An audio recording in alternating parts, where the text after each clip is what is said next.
तो इस वीडियो में हम लोग बात करने वाले हैं फॉर लूप की। तो देखो फॉर लूप क्या होता है। फॉर लूप जो होता है it provides a concise way of writing the loop structure. Unlike a while loop, for a for statement consumes the initialization, condition, and increment decrement operator in one line, thereby providing a shorter, easy debug structure for looping. मतलब क्या है इसका? इसका मतलब यह है कि for loop जो है वो एक इस तरीके का लूप है जिसमें क्या है कि सबसे पहले हम एक इनिशियलाइजेशन कंडीशन देते हैं, उसके बाद उसको टेस्टिंग के लिए कंडीशन देते हैं कि ये कंडीशन यहाँ तक चेक होगी। उसके बाद एक इंक्रीमेंट या डिक्रीमेंट ऑपरेटर लगाते हैं कि मतलब कंडीशन जो है वो हर स्टेप पे बढ़ेगी। अगर इसको मैं एक फ्लो चार्ट के जरिए आपको समझाऊं तो आप देख सकते हो, ये मेरा फ्लो चार्ट है। अब मैं इसको अगर जूम करूं तो आप देखो, सबसे पहले मेरा कोड जो है वो स्टार्ट होगा। जो भी हमने इनिशियलाइजेशन कर रखा होगा वेरिएबल का वो सबसे पहले उसको देखेगा। उसके बाद वो कंडीशन चेक करेगा कि कंडीशन जो है वो सही है कि गलत। अगर वो सही है तो उसका स्टेटमेंट पहले प्रिंट करेगा, फिर उसके बाद वो इंक्रीमेंट करेगा या डिक्रीमेंट करेगा, जो भी हमने डिफाइन कर रखा हो इस हिसाब से।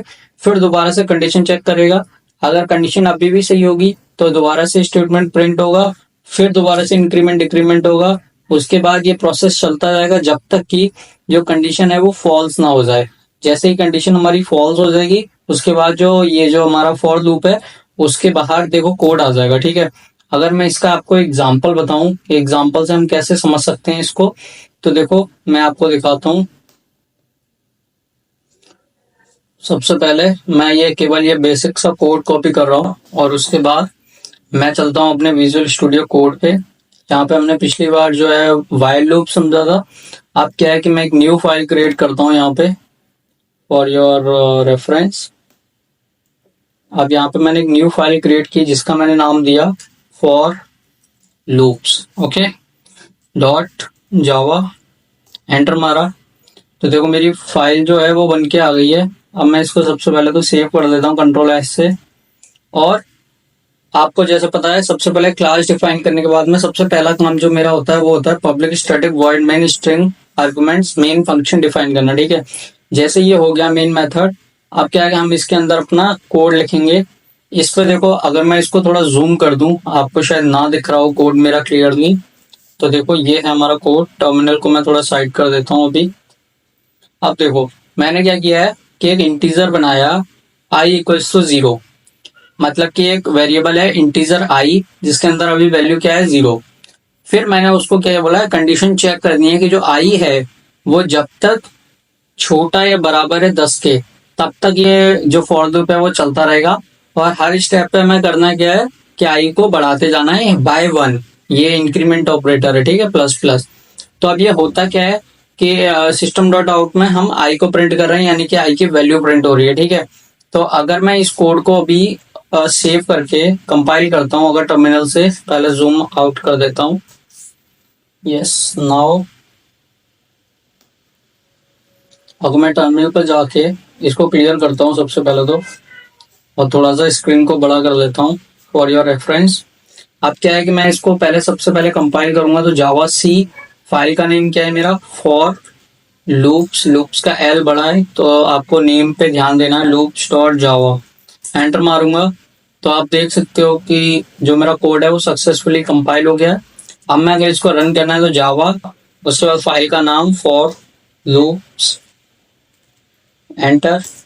तो देखो यहाँ पे क्या हुआ कि ये जो कोड है 0 से लेकर 10 तक आउटपुट में आ चुका है। क्योंकि हुआ क्या, अगर मैं आपको थोड़ा एक्सप्लेन करूं चीजें तो देखो, सबसे पहले हुआ क्या कि आई की वैल्यू 0 थी, तो उसने चेक किया कि आई की वैल्यू जो है वो 10 से छोटी है। तो कंडीशन तो सही है कि हाँ भाई है तो है। तो उसने क्या किया कि ठीक है, तो आप करो क्या कि जो आई की वैल्यू है उसको आउटपुट में दे दो, मतलब कि 0 दे दो, और आई की वैल्यू जो है वो इंक्रीमेंट कर दो बाय 1। तो 1 से इंक्रीमेंट की तो आई की वैल्यू क्या हो गई अब 1। अब नेक्स्ट स्टेप पे जब जाएगा तो आई की वैल्यू क्या हो चुकी है 1। अब वो फिर चेक करेगा कि जो 1 से छोटा है कि नहीं, तो बोलेगा यस है। तो आप क्या करो, 1 को भी प्रिंट कर दो और वैल्यू फिर से एक बार इंक्रीज कर दो। तो अब आप क्या हो गई वैल्यू 2। फिर से चेक करेगा 2 की आगे कि 2 जो है 10 से छोटा है कि नहीं, बोलेगा यस है छोटा। तो आप आउटपुट में 2 दे दो और वैल्यू को बाय 1 इंक्रीज कर दो यहाँ पे, तो इंक्रीज हो गई, तो अब वैल्यू क्या हो गई 3। अब 3 फिर चेक करेगा 10 से छोटा है कि नहीं, तो बोलेगा यस छोटा है, तो बोला आउटपुट में 3 को दे दो और वैल्यू 1/1 फिर इंक्रीज कर दो।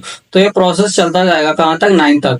आप सपोज करो आई की वैल्यू 9 हो गई यहाँ पे, तो उसने चेक किया कि 9 छोटा है 10 से, बोला हाँ छोटा है, तो ठीक है, बोला आउटपुट में 9 दे दो और वैल्यू को एक और बढ़ा दो, तो 10 हो गई वैल्यू।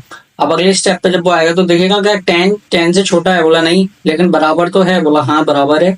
तो क्या करो कि आउटपुट में आई को दे दो, यानी कि 10 को प्रिंट करा दो, तो आउटपुट में देखो 10 प्रिंट हो गया और वैल्यू को एक बार फिर से बढ़ा दो, तो 11 बढ़ गई। अब 11 जब चेक होगा कि 11 जो है वो 10 से छोटा या बराबर है, बोलेगा नहीं नहीं है, तो आप इस फॉर लूप के बाहर आ जाओ। तो फॉर लूप के जैसे ही बाहर आ जाएंगे तो ये कोड जो है मेरा केवल 10 तक प्रिंट हुआ है, ठीक है।